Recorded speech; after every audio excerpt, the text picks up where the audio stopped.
ప్రస్తుతం దేశవ్యాప్తంగా ఉన్న ప్రధాన సమస్యల్లో ఒకటి సైబర్ నేరాలు. పోలీసులు ఎంత అవగాహన కల్పిస్తున్నా సైబర్ నేరాలకు అడ్డుకట్టపడటం లేదు. సైబర్ నేరస్తులు పంతా మార్చి మరీ నేరాలకు పాల్పడుతున్నారు. తెలంగాణలోనే రోజుకు 4 నుంచి 5 కోట్ల రూపాయల వరకు సైబర్ నేరస్తులు కాజేస్తున్నారు. ఈ డబ్బు వివిధ దశలు దాటి క్రిప్టోలోకి మారి చైనాకు తరలిపోతున్నట్లు పోలీసులు గుర్తించారు. కొన్ని చిన్న జాగ్రత్తలు పాటిస్తే సైబర్ నేరాల బారిన పడకుండా ఉండొచ్చని చెబుతున్న cyber security bureau DSP KVM ప్రసాద్తో ఈటీవీ ప్రత్యేక ముఖాముఖి. ఒకప్పుడు వందలు వేల నుంచి స్టార్ట్ అయినటువంటి సైబర్ నేరాలు ప్రస్తుతం కోట్ల రూపాయల మేర నేరగాళ్లు కాజేసే పరిస్థితికి వచ్చింది.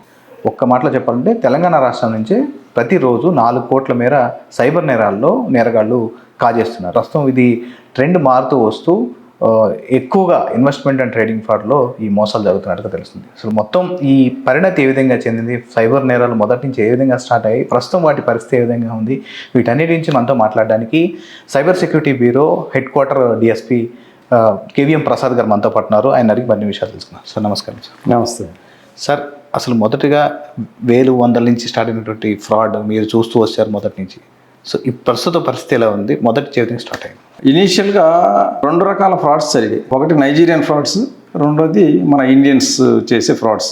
ఇండియన్ చేసే ఫ్రాడ్స్లో 2 హబ్స్, ఒకటి ఢిల్లీ, 2 జామ్తారా వాళ్ళేమో ఓటీపీ ఫ్రాడ్స్ చేసేవాళ్ళు. ఈ ఓటీపీ ఫ్రాడ్స్లో ఏంటంటే కాల్ చేసి నేను పలానా బ్యాంక్ మేనేజర్ని మాట్లాడుతున్నా, మీ కార్డు బ్లాక్ అయిపోతుంది, మీ కార్డు నంబర్ చెప్పండి, ఆ సివివి నంబర్ చెప్పండి అని చెప్పి తర్వాత ఆ ఓటీపీ నంబర్ చెప్పించుకుంటాం. ఆ ఓటీపీ కాంప్రమైజ్ అయితే ఏవో ఒక ప్రోడక్ట్స్ కొనేవాళ్ళు. మనకింత ఎర్లీ స్టేజెస్లో ఏంటంటే కార్డ్స్ వాడి మనం ఆన్లైన్లో ఓన్లీ పిఓఎస్ ట్రాన్సాక్షన్స్ మాత్రం చేయగలం. ఈ పిఓఎస్ ట్రాన్సాక్షన్ చేసి పెద్ద ఐటమ్స్, ఫ్రిడ్జ్లు, టీవీలు, ఇంకా ఎలక్ట్రానిక్ గ్యాడ్జెట్స్ ఇటువంటివి పర్చేజ్ చేసేవాళ్ళు. చేసిన తర్వాత అవి డెలివరీ అయిన తర్వాత అవి తీసుకొని ఈ క్రిమినల్స్ అమ్మేసుకునేవాళ్ళు లోకల్ మార్కెట్స్లో. అలా స్టార్ట్ అయ్యింది. నైజీరియన్ ఫ్రాడ్స్ వచ్చేసరికి వాళ్ళు ఫస్ట్ స్టార్టింగ్ లాటరీ ఫ్రాడ్స్. మీకు ఇన్ని మిలియన్స్ లాటరీ వచ్చింది, అన్ని మిలియన్స్ లాటరీ వచ్చింది అని చెప్పి ఎస్ఎంఎస్లు పంపడం చేసేవాళ్ళు. ఈ ఎస్ఎంఎస్లకు ఎవరైతే రెస్పాండ్ అవుతారో వాళ్ళకి ట్యాక్సుల రూపంలో ఈ ట్యాక్స్ కట్టాలి, ఆ ట్యాక్స్ కట్టాలి, ఆ ఛార్జెస్ అని చెప్పేసి ఇట్లా రకరకాల ఛార్జెస్ రూపేణా డబ్బులు గుంజేసేవాళ్ళు. ఇది నిదానంగా ఏంటంటే ఢిల్లీలో job frauds and loan frauds మొదలైంది. లోన్ ఫ్రాడ్స్లో కూడా అంతే, ర్యాండమ్గా కాల్ చేసి మేము బజాజ్ ఫైనాన్స్ తరఫున లేదంటే ఎస్బీఐ నుంచి కాల్ చేస్తున్నా, మీకు ఏమైనా లోన్ కావాలా, ఇలా ర్యాండమ్గా చాలా మంది కాల్ చేసి అడుగుతారు. లేదంటే వాళ్ళు ఇంకొకటి ఏంటంటే గూగుల్లో ఎవరైతే లోన్ గురించి సెర్చ్ చేస్తున్నారో వాళ్ళ డేటా కలెక్ట్ చేస్తారు. కలెక్ట్ చేసి వాళ్ళకి కాల్ చేస్తారు, మీకు లోన్ కావాలా అని. ఓకే అన్నప్పుడు మా కంపెనీ ఇస్తుంది, మేము చాలా తక్కువ ఇంట్రెస్ట్ రేట్కి 3%కి ఇస్తాం, 2%కి ఇస్తామని మొదలు పెడతారు. ఇంత తక్కువ ఇంట్రెస్ట్ రేట్ ఎక్కడ మనకు బ్యాంక్స్లో కూడా ఎవరు ఇంత తక్కువకి. అటువంటిది వీళ్ళు ఇంత 3% ఇంట్రెస్ట్ అనేసరికి వీళ్ళకి ఉత్సాహం వచ్చేస్తుంది. లోన్ యాప్ కేసులకు సంబంధించి మధ్యలో విపరీతమైన కేసులు జరిగి అప్పుడు క్లోజ్ చేయడం జరిగింది వాటన్నింటినీ దాదాపు. సో అది కూడా ట్రెండ్ నడిచింది కదా. అంటే ఈ లోన్ యాప్స్ విషయానికి వచ్చేసరికి ఇది అయిపోయింది. ఇప్పుడు ఈ ఇండియన్స్, నైజీరియన్స్ ఎరా అప్ టు కోవిడ్ తర్వాత ఏమైందంటే ఒక్కసారి, ఎందుకంటే మనం బ్యాంకులకి పర్సనల్గా విజిట్ చేసి డబ్బులు డ్రా చేయటము ఇటువంటి కష్టమయ్యి డిజిటల్ ఎరా అనేది అసలు ఒక్కసారి బంప్ వచ్చిందనమాట అక్కడ.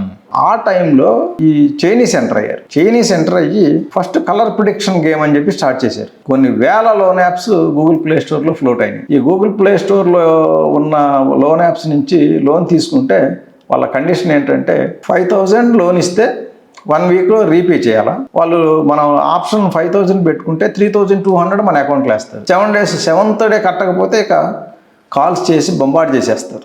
ఎందుకంటే వీళ్ళు ఫస్ట్ కాల్స్కి రెస్పాండ్ కాకపోతే చిన్నగా కాంటాక్ట్లో ఉన్న అందరూ కాల్స్ చేయటం మొదలుపెట్టారు.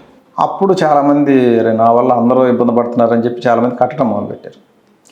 ఇంకా ఎవరైనా కట్టకుండా ఉంటే వాళ్ళకి వాట్సాప్లో వీడు చీటరు, వీడు ఒక అమ్మాయిని రేప్ చేశాడు, వీడు పారిపోయి ఉన్నాడు, దొంగ, అది ఇది అని చెప్పి ఇటువంటివి పోస్టులు క్రియేట్ చేసి విక్టిమ్ యొక్క కాంటాక్ట్లో ఉన్న అందరికీ వాట్సాప్లో పంపడం మొదలుపెట్టారు. వాటికి కూడా రెస్పాండ్ కాకపోతే కనుక ఇక వెరీ వల్గర్ ఫొటోస్ మార్ఫ్ చేసిన పిక్స్ క్రియేట్ చేసినారు. ఇప్పుడు విక్టిమ్ కనుక జెంట్ అయితే ఈయన వేరే ఎవరితోటో కాంప్రమైజింగ్ పొజిషన్లో ఉన్నట్లుగా ఒక ఇది ఇమేజ్ క్రియేట్ చేసి అది రిలేటివ్స్ అందరికీ పంపుతారు. దాంతో 10,000 లోన్ తీసుకున్న వాళ్ళు ₹1,00,000 వరకు రీపే చేశారు.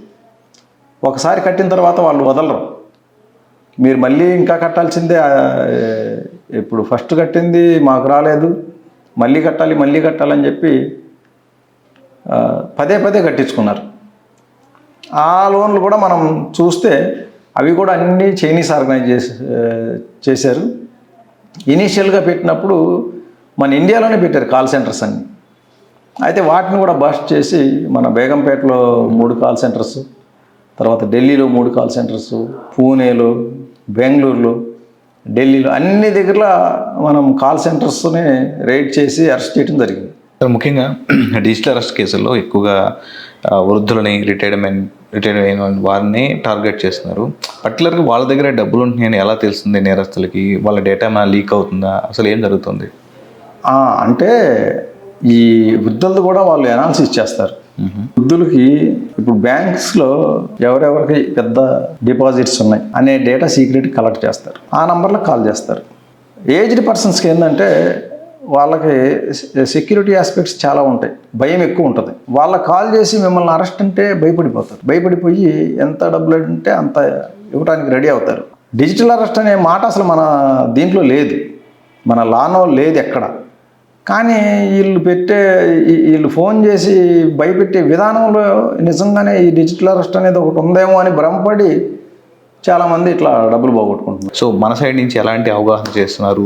ప్రజలకి ఎలాంటి సందేశాన్ని ఇవ్వబోతున్నారు? భవిష్యత్తులో ఎలాంటి ఈ సైబర్ నేరాలు బారిన పడకుండా ఎలా విజిలెంట్గా ఉండాలి? అంటే ఇప్పుడు సైబర్ సెక్యూరిటీ బ్యూరోకి కొన్ని హ్యాండిల్స్ ఉన్నాయి. ఇన్స్టాగ్రామ్లో, ట్విట్టర్లో, ఫేస్బుక్లో, ఆల్ సోషల్ మీడియాలో హ్యాండిల్స్ ఉన్నాయి. లింక్డ్ఇన్లో కూడా ఉంది. వాటిల్లో రెగ్యులర్గా జరిగే క్రైమ్ గురించి, అట్లాగే ముందుగా అలర్ట్స్, ఇప్పుడు హోలీ ఉంది, హోలీలో ఎటువంటి క్రైమ్స్ జరగచ్చు అని మేము ముందుగానే ఒక అలర్ట్ ఇస్తాం. సంక్రాంతి ఉంది, సంక్రాంతికి ఏ విధంగా జరగచ్చు అనే దానికి ముందుగా అలర్ట్స్ ఇస్తాం. ఇలా సోషల్ మీడియా క్యాంపెయినింగ్ రెగ్యులర్గా నడుస్తుంటుంది. దీంతో పాటు మేము ఫిజికల్గా కాలేజెస్కి, తర్వాత కమ్యూనిటీస్కి, plus government offices as well as private organisations, private కంపెనీస్కి పోయి అక్కడ వాళ్ళకి ఫిజికల్గా కూడా మేము అవేర్నెస్ ప్రోగ్రామ్స్ చేస్తున్నాం. దీంట్లో ఏంటంటే ఫస్ట్ మనం ప్రైవేట్ పర్సన్స్ పంపించిన లింకులు ఓపెన్ చేసి వెబ్సైట్స్ ఓపెన్ చేయకూడదు. ఆ వెబ్సైట్ని మనం గూగుల్లో ఓపెన్ చేయాలి తప్ప ప్రైవేట్ పర్సన్స్ పంపించే లింకులు ఎప్పుడు ఓపెన్ చేసి వాటిల్లో మనం యాక్టివిటీస్ చేయకూడదు. రెండోది క్యూఆర్ కోడ్స్.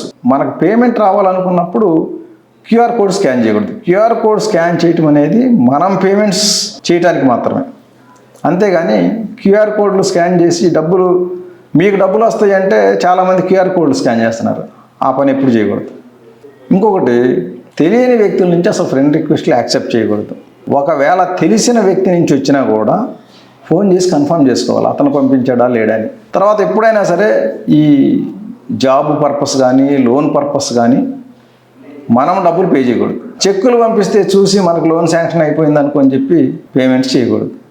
తర్వాత యాప్స్ డౌన్లోడ్, ఒక లింక్ పంపించి ఇది డౌన్లోడ్ చేయమంటారు. యాప్స్ ఎప్పుడు కూడా డౌన్లోడ్ చేయకూడదు.